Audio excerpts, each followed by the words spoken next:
Becky Joe here at Eden Prairie United Methodist Church inside the church building. I know many of you have been wondering what it's going to be like for coming home again, not only in our building, but to our live stream worship online. Today I'm going to talk about what it's going to be like to walk through these doors and come to worship and Sunday school here inside the building so that you can anticipate and plan your return during the coming home again season.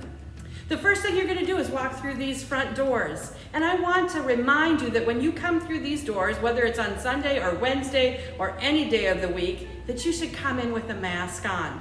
Now, don't turn around if you've forgotten your mask at home because we have some for you. So come on in, and inside the building we'll have extra masks for those of you who have forgotten them so that everyone in the building is wearing a mask for the safety of our children, our vulnerable, and our unvaccinated. Friends, when you come into worship, into the building, we want you to move rather quickly to not congregate in the gathering space outside the sanctuary. We want you to move to your pew right away, and so we ask you to do that. But one place we want you to stop is here. Now, these are new. You've not seen these before. We used to have those name tag cards, but the Connect team has been working on a project during COVID to help us get ready for this season of coming home again and provide new name tags for you. So when you get here on Sunday morning to come to worship, you're going to see these cabinets probably all opened up, and you're going to see your name tag in the cabinet. We want you to use that name tag for worship so that we can greet one another by name and know who we're worshiping with. There'll be a time when we're wearing masks, right, for our worship service, and it may be harder to know who's who, and that name tag is really going to help people know who you are and so that they can celebrate your presence among us. So as you come into worship, move quickly, grab your new name tag, and find your pew in the sanctuary. When you come into the sanctuary, things are going to be a little bit different. We'll still have ushers, but their role is going to change a little bit. We're trying to minimize the contact between people and the close gathering together. So our ushers will no longer be handing out bulletins or collecting offering. You have several ways to do this. As you come into worship, there'll be stationed something like this, where there will be bulletins for you to pick up on your own. If it's a communion Sunday, there'll be individually packaged communion elements for you to pick up. And if you brought a physical offering to the church, you're going to be able to place it in an offering plate on a table like this as you come into worship. Now, just a reminder that there are several ways to give that are not through this offering plate. You'll be able to text to give, you'll be able to give on our website or through the Vanco Giving app. You can find more information about that on our website at prairiechurch.org.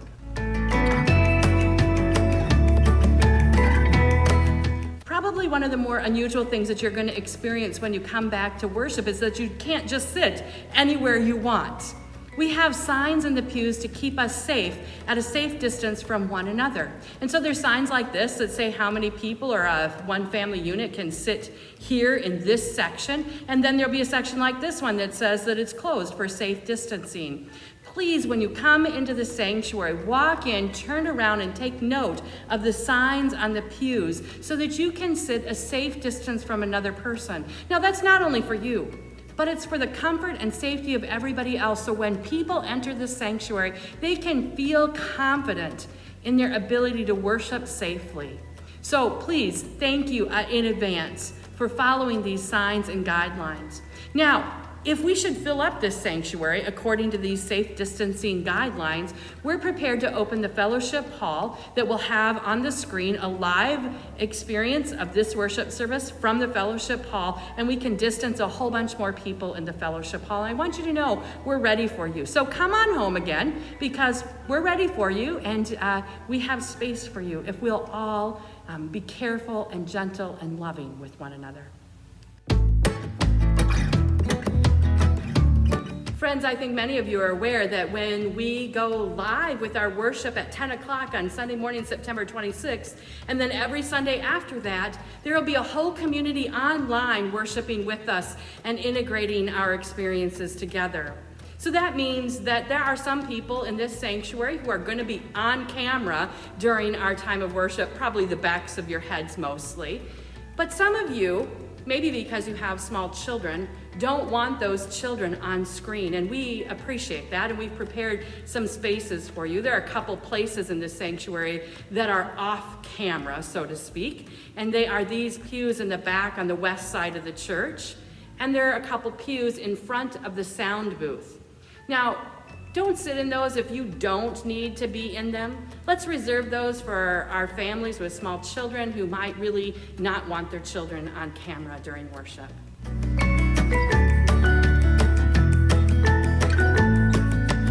A special word now about children in worship. Children are going to begin their experience at Eden Prairie United Methodist Church in Sunday school, and then return to worship near the end of worship for things like communion and children's time and other experiences during worship. But that means that our youngest children, our younger than preschool children, will be here in the sanctuary for worship. I want you parents of young children to know I welcome all the noises your children will make during worship. It will not distract me, or you'll have to try really hard to distract me, honestly. But we want you to know your children are welcome in all the noises that they make.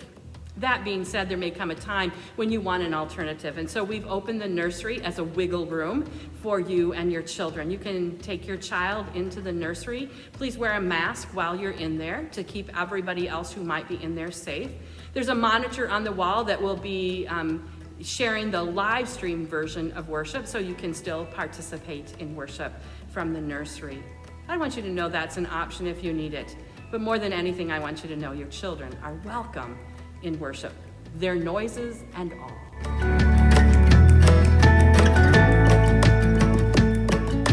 When you sit down in your pews for worship, you'll notice that the hymnals are still here. And that's because we want you to be able to follow along with the words that are in our hymnals. They'll also probably be on the screen. But we are not going to be singing when we come back into the sanctuary. That's for the safety of all of those around us and on the best expert opinion we have at this point in time. And so we encourage you to hum along from behind your mask and to let the words fill you up, and let the singers who are singing from a great distance away lead and let that singing wash over you. But for now, we're not going to sing together. We're going to be monitoring the experts' opinion on this and their advice. And just as soon as we're able to do that safely, we're going to sing together again in the sanctuary. Friends, there's going to come a time when we're going to be able to share communion together. Actually, I know that now we're planning to share communion for the first time in the sanctuary together on October 17th. At the culmination of our Coming Home Again season. And when we do that, we're going to do that in a very different way than we've done it before, for the safety of our unvaccinated, our children, and our vulnerable. Like I mentioned before, you're going to be able to pick up your communion elements on the way in. They're packaged like this. There's juice on the bottom and a wafer on the top. Now, when it comes time to open it, there's a little plastic tab that you're going to be able to pull back that reveals the wafer. And then there's another tab that you'll snap down, and then you'll be able to lift it up and pull it back over the cup of juice and drink. Just be a little careful. People have been known to spill them. After you've taken your bread and your cup during the time of communion, hold on to this and bring it with you out of the sanctuary, because we're going to need to dispose of these, and we want your help in doing that. We don't want them left in the pews, so take them out with you as you leave worship and throw them in the receptacles provided. Now, just a word about communion. We're going to be masked, remember, in the sanctuary. So we invite you to leave your mask on right up until the point when I invite you to share in the bread and the cup with me. And at that point, you can take your mask off and take in the communion elements, the bread and the cup, and be filled up, and then return your mask to your face. We thank you ahead of time for being that careful for all of those around us.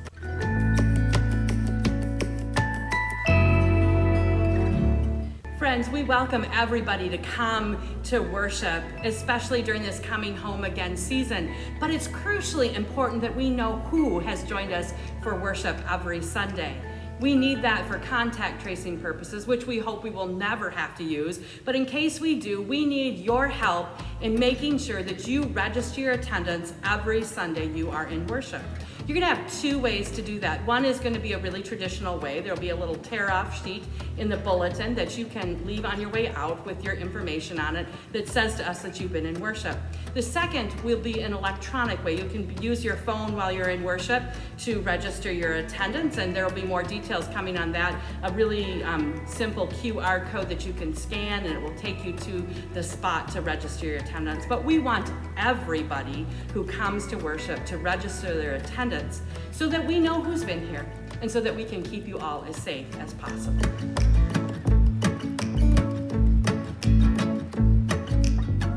I want to tell you a little bit about what it's going to be like to leave the sanctuary when worship is over.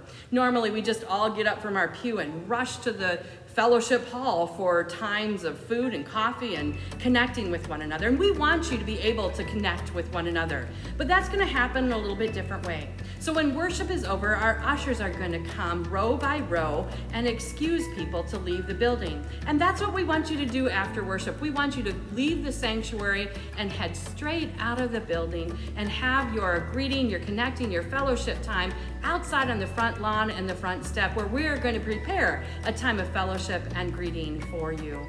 This is so that everybody can participate in the fellowship time, so that we can keep people safe, so that we can do it as safely as we possibly can during this coming home again season. We want everyone to feel comfortable, and that's the way we've decided is best to keep people comfortable.